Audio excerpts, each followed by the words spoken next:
Welcome back to the Tyler Reagan Exchange. Today we have on Micah Soloman. He was one of my first students when I was in youth ministry, and he has transitioned from student to really good friend and a really special podcast guest. So I hope you enjoy and have a great day.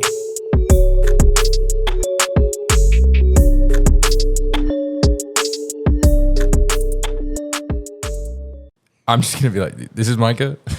What's up? And then I'm just going to give a definition about how much stress you caused in my life. Oh, that's perfect. Yeah. Because I do a separate introduction. Okay. But I don't even know how to introduce you as a person. Thank you. My friend now. Yeah. I mean, Originally my worst nightmare. yeah.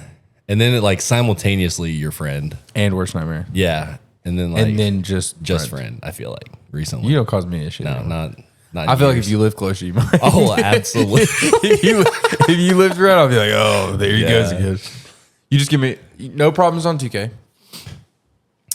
You leave me open in the corner a lot. I do that a lot. I don't always hit. So I mean, you shoot pretty good when you're open with the new build. Yeah. Yeah. You shoot pretty good. Do you think we should build Chasten? Do you think we should have Chasten join the Absolutely. and build Absolutely. him? But we have literally he can only shoot with Conkinipple and Tyler Hero. That's it. I'll fix him. So did he tell you about the 2 games after he FaceTimed you yesterday? No, he did not. I beat him by 40 twice in a row. I don't think he cares. No, he doesn't. But so the whole game he was just then he called you and he was just No. I called. No, but he texted you. Yeah, right? he sent me a picture. And I was like, this is right now. But he's like, I'm gonna rub this in your face. I've never beat you in anything. I'm just like, okay. I could he bend over to like, And then he's like, let's run another one, right? And yeah. If I were him in that situation, I would have been like, all right, actually Charlotte's calling. Like I gotta get to getting. I don't think you would have rubbed it in though. I think that. See, Caleb, we would play volleyball, right? When I used to go and play volleyball, and I was not competitive at all. I was never competitive at volleyball until someone started mouthing off.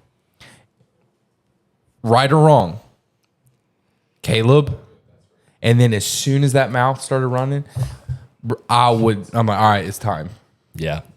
I was here to have fun.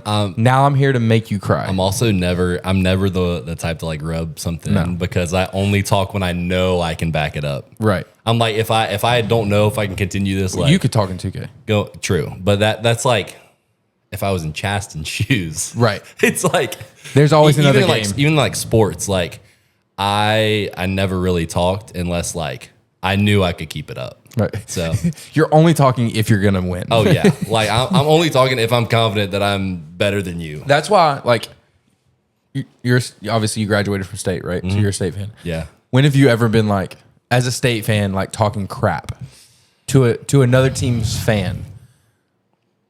Very rarely, right? No, I don't. Like legit, it's mostly like friends though. Right, but even then, you're not saying anything too wild. Am I right or wrong? I might be wrong. It depends on the relationship with the person. Because but most time it's no. Yeah. I don't say a word. Not a word. I remember one of my buddies who actually like we grew up on the same street. Like he moved down the street in like 3rd grade or something, and he went to Syracuse, and like we would play them like once a year, and like we didn't really keep up that much after high school, but he like every year we would start talking again, like just trash talking that whole week. So it was like that was one of the guys that like I'm thinking of when you're asking me like maybe you just don't take it as serious as I do. Because I take sports way too serious. It can ruin a day for me. I'm used to it, sadly, that like my day could get ruined if I get my hopes up too much. But also like there's some really good days. Like my freshman year. Oh, when y'all made the run? Was that your freshman year? No. In football. So my freshman year was when like it was like September, I think, sometime, maybe October. We played Clemson at home. They were ranked number 9. Remember that game? We beat them in double overtime, stormed the field. That was lit. The last regular season game of the season, we we were supposed to beat Carolina, and it wasn't looking that great with like a minute and a half left. Made a ridiculous comeback, scored 2 touchdowns, just boom, boom, score, won the game, stormed the field again. So like that was my freshman year. That's your peak in life right there. From a sports you start that. You start that. And then the very end, like my last semester in college was the Final Four run. Oh yeah. So like it was actually crazy. And then you left and now exactly. Like I had a great 3-year run at NC State sports, and now I'm just like, yeah, it is cool. what it is. Yeah. That's like we took I'm different. I like you say it doesn't really ruin your day. Dude. I wouldn't say it does. Dude. We took Bo to the Oklahoma game this year, Tennessee. Oh, really? Yeah. And so he's a young kid. We're taking to his first football game ever. It's an SEC football game. Yeah. Which is pretty sick. SEC playing SEC football game at night in Neyland. It's pretty lit, right? And so leading into it, I'm like doing all the hype things. We're singing all the chants. I've got him on my shoulders. We get in the game. I'm like, listen, we're up there. The game starts. I said, you have one job, and it is to scream every single time that Oklahoma has the ball. Yep. And he took that mission, and he ran with it. Then we go down 2 touchdowns, and it's like, I just want to leave the building. And he's still in his mind is like, I got to scream. I have to scream everything. And it's like, dude. And so Bonnie, the amazing aunt that she is right there with him. And she looks over at me, and she's like, you better get involved. Like, and I was like, my life's over. I don't want to do anything ever again. You're I like, sulked my way out of the building. How his experience is like, at that point, sucks. I hate my life. Cool. Cool. Scream, kid. Whatever. We're losing. Yeah, my experience at the Tennessee game was much better than that. So, which game did you go to? I went to Alabama in 2024. You were in I took Morgan's spot. She couldn't go. Yeah. You had a great time. I had a great time. We got to see all those people get tased. Except for I forgot my cigar in the other shirt that I changed out. I remember that. Left in the car. Smoking. You're like, oh man. Can I have just a little puff? I'm trying to go back for a couple games this year. You should come. I'm trying to take a boys trip. I'm down. Just the guys. Yeah. Do you miss being in youth group ever? Like youth group specifically? I would say like not really. I feel like that's not what you meant though. No, that's not what I meant. What did you mean? Do you miss that time period? Yeah. That was we had a good run. Yeah, that was a wild generational run. Don't. It was. I mean, there were a lot of ups and downs. A lot of ups. I feel like really a lot of ups. There were like probably half as many downs, 2/3 as many downs. The downs were big though. Like there were a lot. There were a lot of blow ups.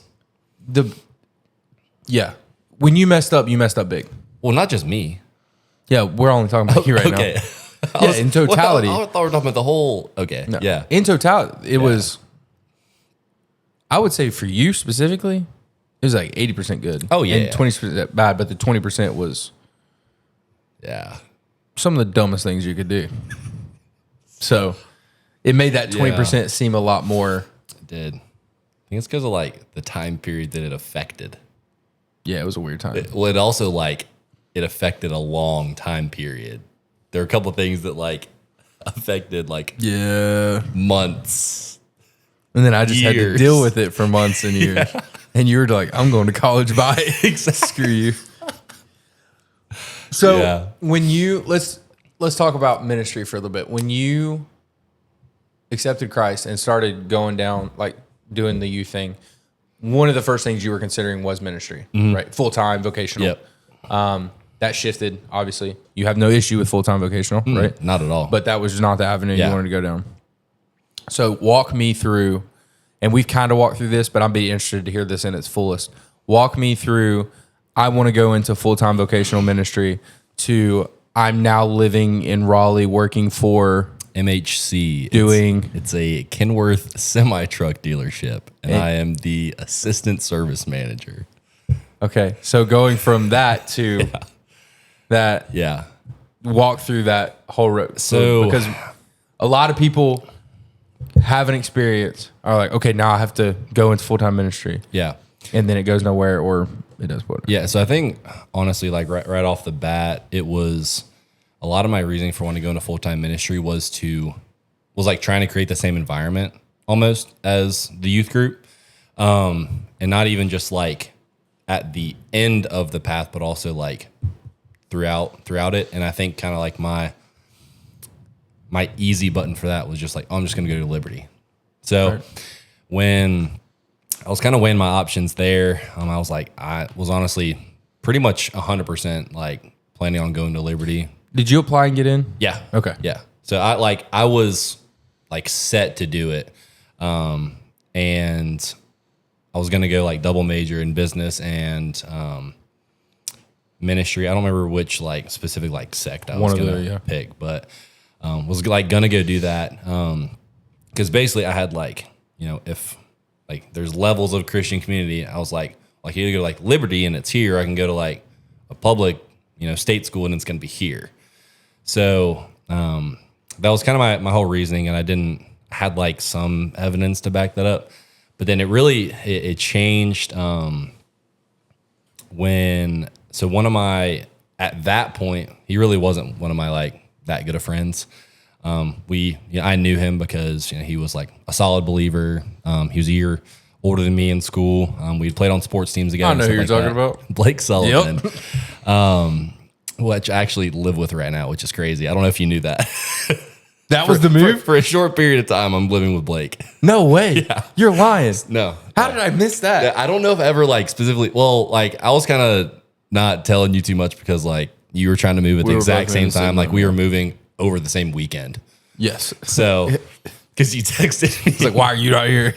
Yeah. You're like, hey, what do you do this weekend? I was like, moving. I'm moving. You're like, oh, that's right. Which you told me probably 12 times. But I didn't hold it against you though. But anyways, thank you. So Blake, I reached out to him because I was like, I know he's a solid believer. Yeah.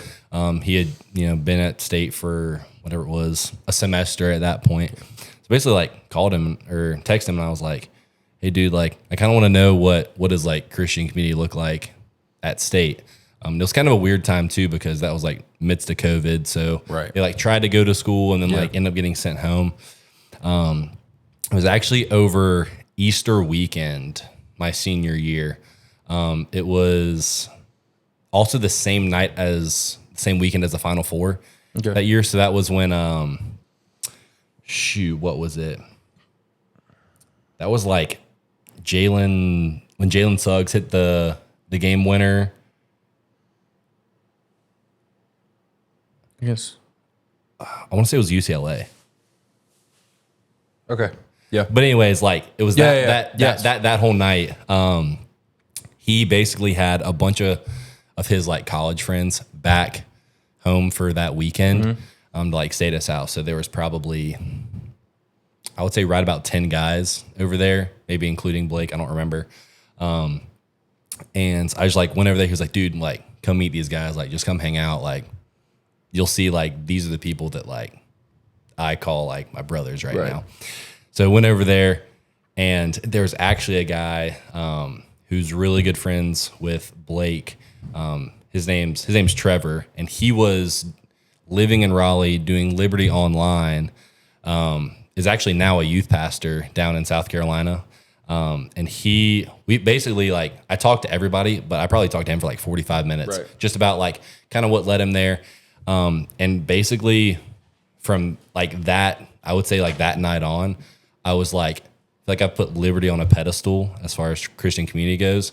Like talked with him and like, he honestly, you know, was like, he kind of helped push the decision over to state just because like, I think my main reason in that was trying to just have something that was similar to the youth group. Like, cause honestly, especially in that time, like the youth group was not normal, like health wise, like it was good. Like the community that we had.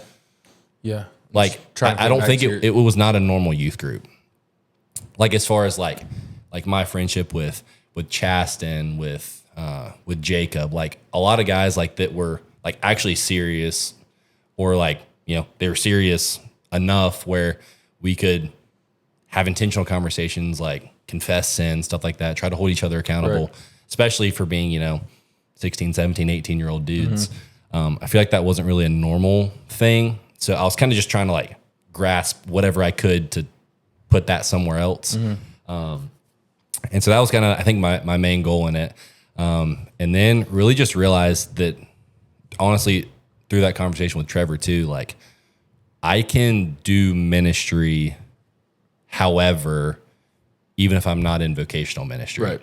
And I know you had like told me that, like, you don't have to do this. But it was honestly like nice to hear from like somebody else too, that was in the midst of trying to figure out what his life looked like while you were at that point in vocational ministry. Like, somebody who's trying to figure it out is like a small stage ahead of where I was at. Right. It was really cool to kind of be able to talk that through with him. So that's honestly kind of where it changed. I was like, well, I can do ministry over. And honestly, like, especially for the college portion, like, I do not have a single regret about where I decided, like, that decision to switch from Liberty to NC State. Right.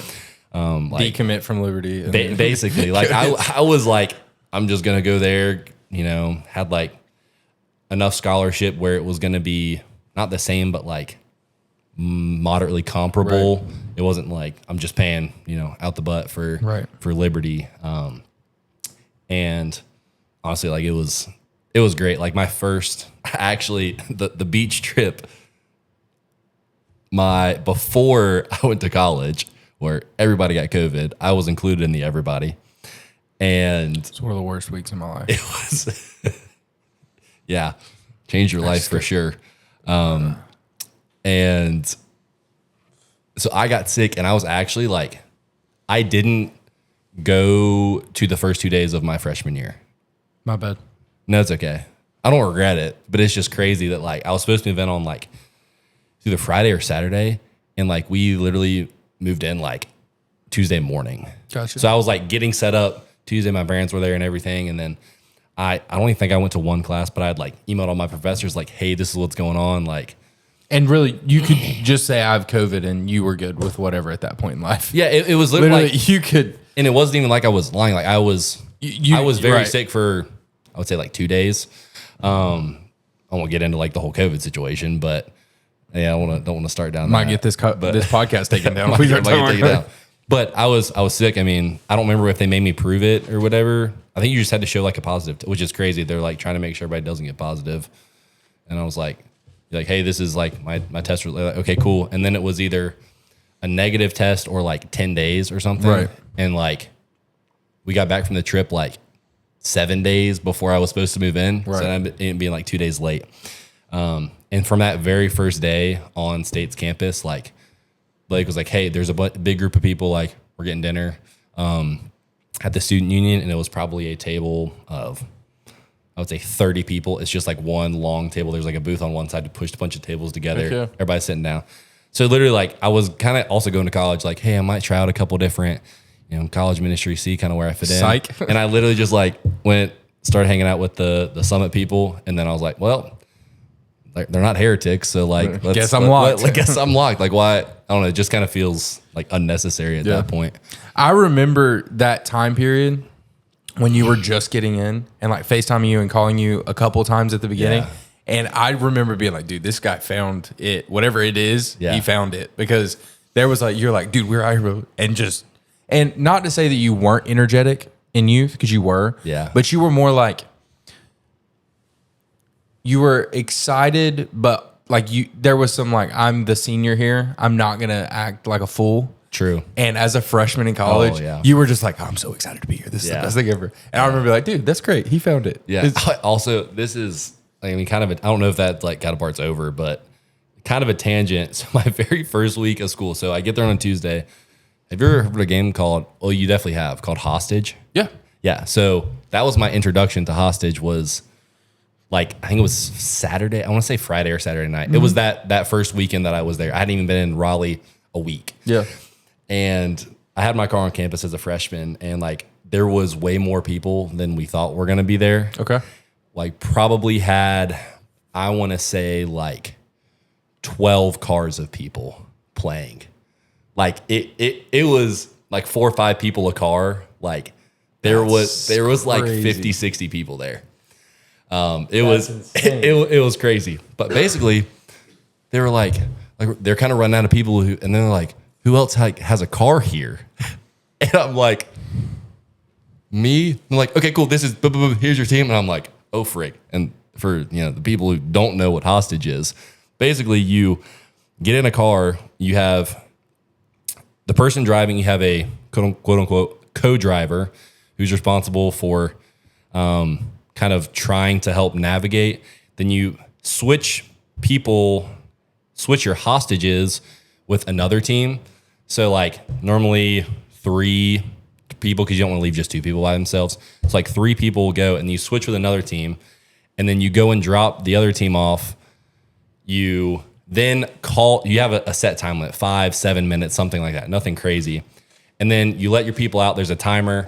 You immediately call your team, and you can't use maps throughout the whole thing. So, being 5 days into Raleigh, the only things that I remember is, vaguely road trips from coming into Raleigh. I mean, and when you come into Raleigh, like all the stadiums are on the west side of campus. Right. So like you don't have to ever go through or past campus to get to the stadiums. So like I'm driving around and they're staying with her, and I'm like, I vaguely know where that is. Like, it's one of like 2 places I could probably get to. Right. And end up finding the team, finished fine the first time. And then the second time, it took us like 30 minutes to get back. I have no clue where I'm at. So then if it gets to where you're like one of the last couple teams, it's like, all right, you can like use map. You're allowed to. You already lost. Like, just get back and don't renew for everybody else. So that was my wild first 5 days on State's campus. Like found like, all right, this is who I'm going to basically sign my life away to for the next 3 years. Like this is the people I'm going to be with every day. Like that night, I remember the same night I remember having like my first actual like memorable interaction with like a guy who's actually now one of my best friends. His name's Thomas. It was basically like we thought somebody was somebody different, and then they called their name, and we were like, that's not it. And it was just like really random situation, but we like were dying laughing. Like we got a bunch of people confused because we're trying to go based off of like group me pictures and stuff like that. Right. So, and I remember that like very vividly standing in that in the cookout, well, the parking lot below the cookout at the Biscuitville in Raleigh. So dang. Yeah, because the cookout had like, not really a parking lot. It's just like a loop around. Right. And then as cookouts do. Yeah, exactly. So yeah, crazy first 5 days on State's campus. And you're like, I made the right decision. Yeah, I made the right decision. That's sick. So now that you're an adult-ish, and you are in the full-time workforce, like you go to Raleigh, you go to NC State because you're like, all right, I'm going to serve from a ministry perspective in my workplace. Yeah. Now that you're there, you're doing it. Obviously, like if you're in your day-to-day interactions, you're trying to be an example of Christ, right? Yeah. You're trying to share the gospel when you can in the right times and so on and so forth. What would you say is the most important? If someone's listening here, they're like, yeah, I didn't get in full-time ministry, but I still want to serve. And they believe that serving is more than setting up chairs on a Sunday morning. Yeah. What would you say is the biggest step that you could take to be able to do ministry and also work in the full-time workforce? I would say just find something that you're like you care about and find a way to like do it for ministry. Like when I was in Charlotte right after graduation, I was like, I love students. Like I love like serving in the youth ministry. So I got plugged in at my church in Charlotte, serving in the youth ministry. And that was like basically like my friends while I was there was like the people that I served with in the youth ministry. I think especially like if you're going to do that, like you're going to go into some type of job where you're going to have to move. It's like, it's so important to get plugged in serving somehow. Cause if not, you're going to, inherently isolate yourself. And then whatever effects that has, it's going to be different for everybody. Right. But that's just going to like, even if it's like, one Bible study and then like a night serving in youth, like just having something to do where you're around like-minded people is huge. Cause I mean, working in a worldly workplace it's tough. Like it wears on you. I would also say like people notice like why are you different? Like even if like there's a lot of days where I don't handle I feel like I don't handle most of the things right, but I still like, you know, people will be like, how do you handle this like difficult customer? Like, why are you so like calm about this? And I'm just like, I realize The blood of Christ. yeah. I say exactly that. And no, but it's just realizing that people notice like, okay, this is a little bit different. This is a little bit different. Like, especially when you're there for 6 months, a year, like people notice like, okay, he's not like everybody else. Even if I don't do a lot of stuff right, they're still gonna be like, he's, and I've had people ask like, hey, like you're like, why do you do this differently? And like, it's a little opportunity. But I would also say like, find specific people to pour into in your workplace, even if it's not like necessarily discipleship, but like people that you're gonna go out of your way to like take them out to lunch. Yeah, take them out to lunch, like to get something different between like I just work with you, right, or I just talk to you like during the day, right. Like I honestly haven't taken that great of advantage over like situations like that, but it was actually like 3 weeks ago. There was a guy who I work with. It's like one of the technicians. I was actually working second shift that week to try to help our second shift like shop foreman. So it was like Thursday night, and we got done. Like it was just me, him, one other guy, like trying to close up shop. I was like, dude, do you want to get a cookout? And he was like, I could crush a cookout milkshake. Also, cookout, the best and easiest discipleship plug. I knew it's the exact words you were going to use. Exactly, but people, you've been doing that since you were freshman year in 100%. high school. Yeah, 100%. Like cookout for me, like the food, the deal's like good enough. The food's remember when it was $5? Do you remember that? Yes. Anyways, breathe. Anyways, back in the good old days where it used to be like a Saturday, me and my dad, you know, just working in the yard. Hey, let's get some cookout for lunch. $5. Now it's like, $8.65. $9 off the dome. $8.65. $8.65 if it's the price I'm used to paying. Unless I get something different, you know, it's $8.65. You don't change. No, I do. I bounce between a couple things. Okay, fair enough. Anyways, you took a guy to cookout. Cookout for me is like, it's nostalgic, but not because like, the food's great or the price is great, whatever. It's like the memories I have there and like the tool that like I've kind of like commandeered it as. Right. So take this guy to cookout, and it's like, you know, I've been at work since probably 2 p.m. that day. At this point, it's 1 o'clock in the morning, and we're rolling up to cookout. Just sat literally. Luckily, it was a beautiful night. Literally, just go. I buy him a cookout tray. We just go sit on the tailgate of my truck and just like chop it up for like an hour and a half. Yeah. Just talking about like different spiritual things, different things, like why he kind of believes stuff the way he does, like his experiences. And I feel like that's the type of thing where I'm like, this is why I come to work every day. Right. Like honestly, it's, so like I remember like I literally after that, because of like all the stuff like what he's gone through, but also just like the burden, I literally drove home and I was like sobbing the whole way home in the car, which is crazy. I was like, not your normal. No, not my normal at all. And I was just like he's got a lot of like stuff that has gone to his, you know, whether it's like family stuff or like depression stuff, like it's all these things where I'm like, if only he knew like what it's like. So like that for me is like, I was just like so fired up. Like I was like, I could go to work and just get beat over the head for like another 3 months. Like it's all fine. Right. So that, oh man, that was a good time. I mean, nothing crazy has really happened since then. I've talked to him a few times, but yeah, exactly. I invited him to church because that was the week leading up to Easter. Perfect timing. So yeah, it was. Didn't show? He didn't. No, he. Yeah, I don't remember exactly what his reasoning was, but I was bummed. Of course, part of the game. So, part of the game. You gotta roll with the punches. Sometimes it just doesn't go the way you hope it did. Yeah.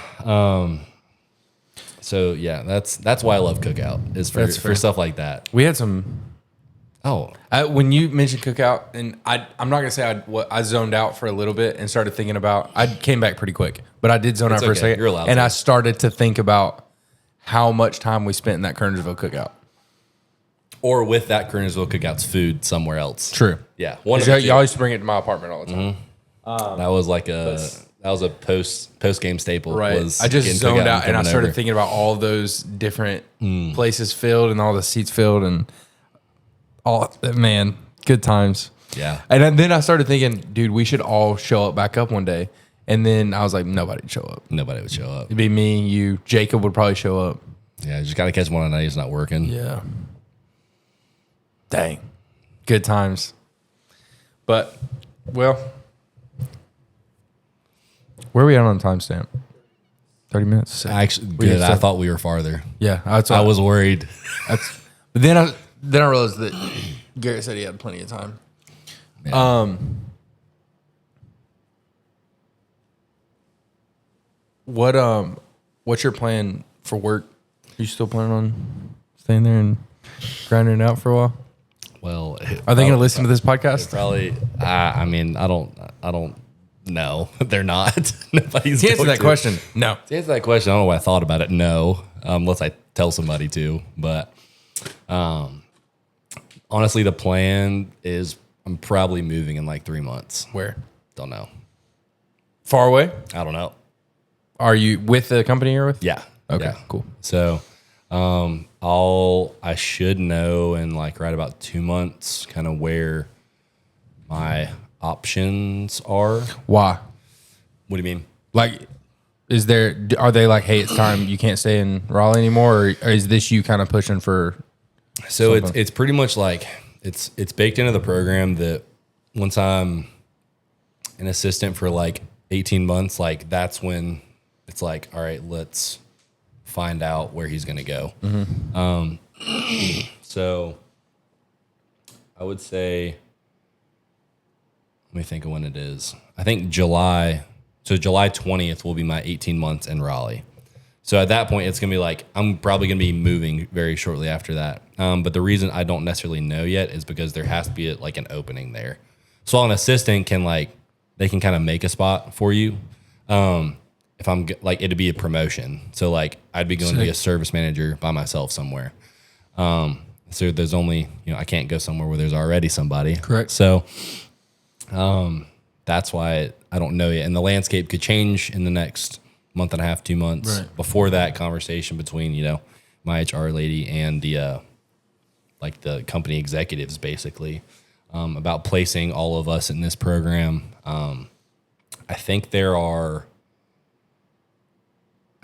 5 of us that'll be getting placed at the same time. So some of those are parts, some of those are service. But yeah, they got some stuff to, try to iron out. So Yeah. I'm hoping to be, I think, we'll see if this comes true, but I think I'm probably gonna be somewhere in Georgia Okay. is kind of where I think. I've told my HR lady my preferences and had some fun conversations. So Well, fun. yeah. What do you mean? Not like fun bad, but like kind of like this is how it is. I'm not gonna go like too much. Do you want to leave? No, not really. Right. But it honestly like it does make sense. There's been a lot of stuff like in the last few months that like has kind of given me more peace about moving. You just quit I could. I mean that is an option. and just not leave. Part of the fun conversations. and If you move me to California, I'm out. and pretty much. Yeah, fair. I mean, like, if you're listening, like, I'll just quit now. Like, Right.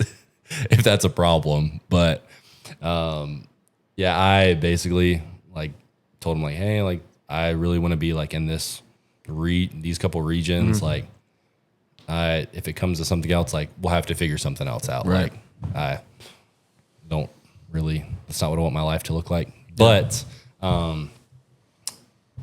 going back to like, I'm kind of more comfortable with moving now. When I moved after college, it was tough. Yeah. Like Because you went to it was only Charlotte. Charlotte. It was only Charlotte, but like, so yeah, it's like, oh, you're only an hour and a half away. That doesn't help anything during Right. the week. Like I can come back for a weekend, like Right. pretty frequently if I wanted to. But like it's like you wake up, do your morning routine, go to work, come back. It's like, okay, what does that look like every single day? Right. without like, I knew like 2 people. Right. Praise God for your friggin' brother. Jared. Oh my gosh. Shout out Jared. Shout out Jared. But yeah, so that was like really rough, but I think the transition from college of like, especially the community that I was a part of, it's like I'm either around or live with like all of my best friends. Right. And I'm around them all the time. So going from that, I have like a month break, a family vacation, and then I moved down to Charlotte the end of... And youth camp, right? No, that was actually after I started. Okay, so you came back for youth camp. Yeah. Okay, got you. That's all I was trying to think. Yeah, that was my 3rd week there. And then you came for So I told him like, hey, like I have to miss this week. Right. And actually shout out my old boss because he forgot to put me in for no pay that week. So I got an extra whatever it was paycheck, half a paycheck. And camp was great. And camp was great, but I was like, hey, because I was gonna be honest about it, like, hey, you like had a payroll question for you, and he was out of the office then. He actually doesn't work for the company anymore, so I don't know, what are they gonna do? Fire him? Right. Fire me? Whatever. I'm not scared. It's like I gotta make a way. Right. So. Oh, that's heresy. No, he will. I said it. yeah, but anyways, sorry. The hand motion. I'm sorry. So he was basically like, I just emailed him like, hey, I got a payroll question for you. And then I think he looked and like, because I don't have payroll questions about anybody else. Like it was just me. It was my 3rd week. He goes, sign and bonus. Have a good weekend. And I was like, My guy. I still talk to him actually. That's cool. Yeah. That's how you know he's not there anymore. Yeah, exactly. Yeah. Well, I heard, through the grapevine too. Yeah. But he runs a race team that was going to be at the race that I was trying to get you to go to tonight that you didn't want to go to. Didn't want to go to. Had podcast recordings that now you get to record. It's okay, with. priorities. But yes. Yeah, it's fine. Priorities. Like priorities. I knew this was a bad idea. It was a horrible idea. But that was part of the reason why I wanted to go was to like, he quit and now is running the race. He was doing it part-time. Yeah. I was doing it full-time. Yeah. So shout out to him. But yeah, that was really tough. Like going, it's like, okay, what is my like week? Yeah. What does my routine look like? And that was like why it was so important to get plugged into like, they call it community group at that church and like serving in youth group. Like that, honestly, I felt like kept me afloat to an extent, like, cause it's a very stark change, especially like going somewhere that you don't really know very many people at all. Really, I didn't know anybody I could hang out with like just on the regular. Right. So that was tough. So now I feel like I'm more ready to do that. Like I've grown accustomed to You could like, run it back. Yeah, exactly. Yeah. Like I could go to Charlotte by myself. I probably know a few more people there too, like more people that I know have graduated and moved and stuff like that. But at the same time, like I would be like on a week to week basis, like I wouldn't be struggling near as much. Right. Like I already operate like a lot of my week on like by myself, like kind of figuring out my own stuff, hang out with friends, like when everybody's available and stuff like that. But as far as like moving, I'm like, yeah, there'd be plenty of stuff I have to figure out. But as far as like I've done it. Right. So you have your foundation. Exactly. Get plugged in, get a church. Yeah. Start interacting. And honestly, with reacclimating in Raleigh was like kind of tough too. Cause like, well, you came back differently. But I come back to Raleigh and my last memories of Raleigh are all, hanging out with all of my best friends all the time. Right. I'm come back and I got to work the whole week. Lame. So it's like, even the first few months back in Raleigh were like kind of tough. It's like, this is not my memory of Raleigh. Right. But now I have like all types of memories in Raleigh, like college, diverse. After college. So it's a good time. But now I feel like I'm a lot more ready to do that. That's fair. Yeah. Well, I don't want to move away. I'm not going to move away forever. I'm going to come back. So why don't you be a barber? I've thought about it. I know. If I quit, that's probably what I'm going to do. I want you to so bad. I know you do. I was thinking the other day, because I'm planning on opening a barbershop in the next like 5 to 10 years, hopefully closer to the 5 mark. But I was like, dude, if I could have literally just all my friends, it'd be you, Joey will have Sadie, and I'm trying to get Malachi to do it. Would you want to work with Malachi every day? That for 10 hours. 10 hours. 10 hours with Malachi. It's a okay. Caleb said Well, to be fair, if we want to be good at our jobs, you got to interact with the customer plenty too. So True. like, it's not just going to be exactly. Yeah. So like, it's not like we're just all working together in a group and with talking to Malachi one for another. 10 Yeah. hours. So I feel like it'd be enough where like there'd be Malachi splashes, Right. but I just glanced over at Caleb. He's like, no, don't do it. please no. Yeah, I think that'd be pretty sick, much. It would be. Yeah, might go make my money somewhere else and then save up, Bounce back. bounce back. We'll see. But mom, dad, moving back in. Yeah, as if they don't move. They're not gonna move. I don't know. All the grandkids are east. Yeah, they love their house. They do. They also love their grandkids. All right, if you come back, you can live with me. Only if you go to barber school. Oh yeah, Okay. that 100%. All right, I have an extra room for you. Perfect. Bet. Is it the split room? On that note, I should be stupid. Thanks for coming on the pod. I love you.